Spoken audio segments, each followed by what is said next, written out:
Hello, this is Nick with Nick's Computer Fix, and here's a video on the TP-Link Wi-Fi Extender AC1200, model number RE330. That's right, 330. And this is an unboxing, review, and setup video. Let's go ahead and get started here, but first be sure to click on that subscribe button. It would be greatly appreciated so that you can see more interesting videos like this one.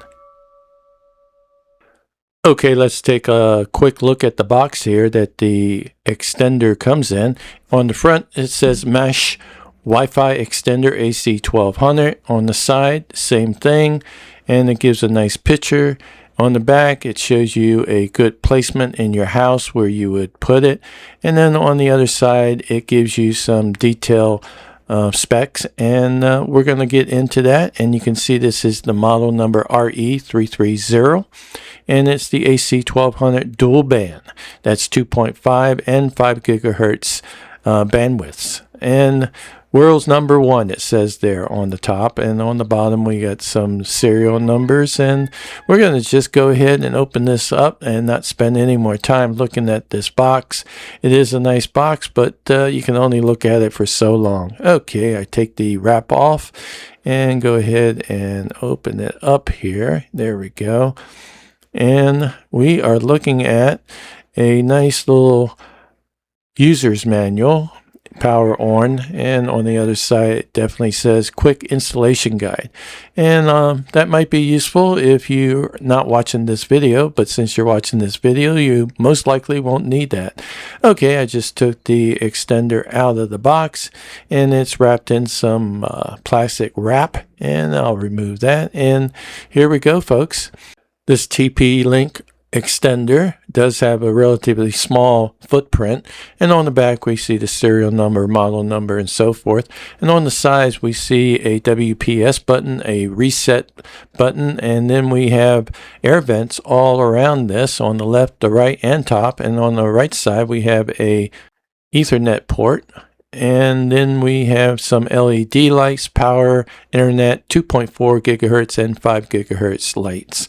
And these are very useful when it's up and running and actively being utilized on your network. Okay, again, this has a relatively small footprint, and it's very light. I'm surprised how light it is. It hardly weighs anything, and that's amazing. I hope this will work good, and I feel confident that it will, because TP-Link Wi-Fi extenders are world famous for working flawlessly. Actually, they have a very good reputation. Here's a quick look at everything: the box itself, the quick installation guide, and the TP-Link Wi-Fi Extender AC1200. Now I'm going to go ahead and plug this into an AC outlet, and there we go. And as soon as I plug it in, it powers up.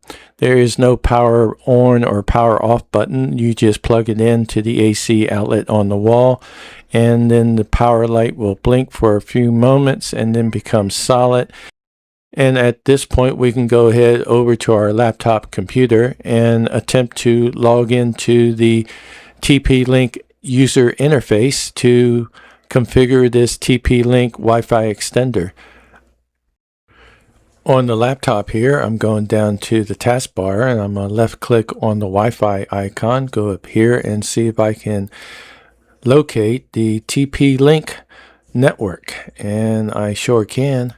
And we're going to go ahead and disconnect the one that I'm connected to, which is that NIC network, and then I'm going to go ahead and click on the TP-Link extender here. And as you can see, it says it's an open network because the TP-Link has not been configured.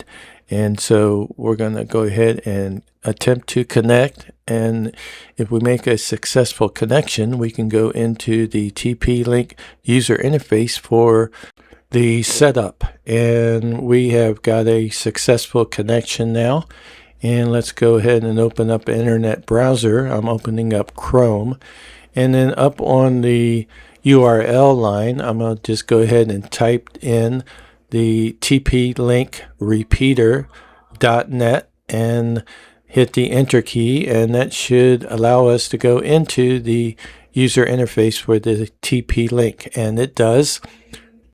Okay, I am in the interface, almost. It wants me to create a login password, so I'll go ahead and type a really simple one. I do advise you to type in one that's more complicated than the one that I'm typing in.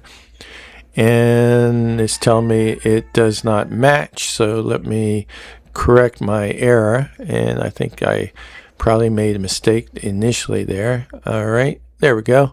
That'll work. And no thanks, I don't want it to be remembered.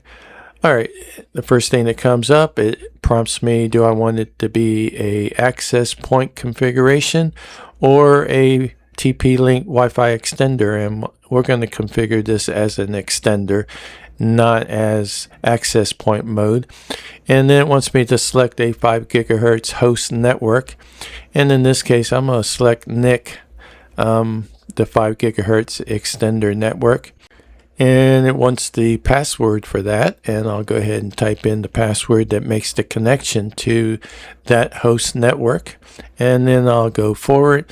And now it wants me to select a 2.4 gigahertz host network, and in this case I'm going to select NIC again, but the 2.4 bandwidth one, and then I'll type in the password that connects to the 2.4 gigahertz host network, and then I'll click on next.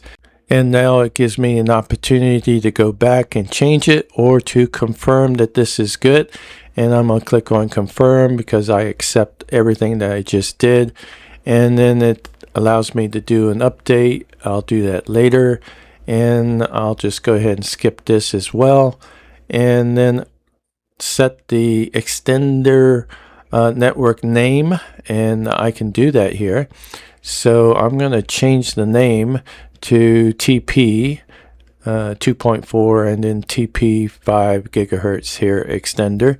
That way I know which is which, and I'll click on next once I finish. And now it says applying settings, and basically we just wait for it to come back and tell us that we're good to go. Keep in mind this can take a few minutes, and once it's accomplished, it'll come back and prompt you to relocate the extender at this point anywhere in your house that you want to extend your Wi-Fi signal to. And once you've done that, you can go ahead and click on done. And then you get this prompt, connect to the extender's network, and then click finish. And also put a little check mark there, and then click on the finish button there, and you're good to go. So we should be able to go ahead and make a connection to our new network, which is the TP-Link network. And let me go ahead and close that out, go down to the taskbar here, right click on the Wi-Fi and go up here and click there, and we should now be able to see the TP-Link 2 and the TP-Link 5.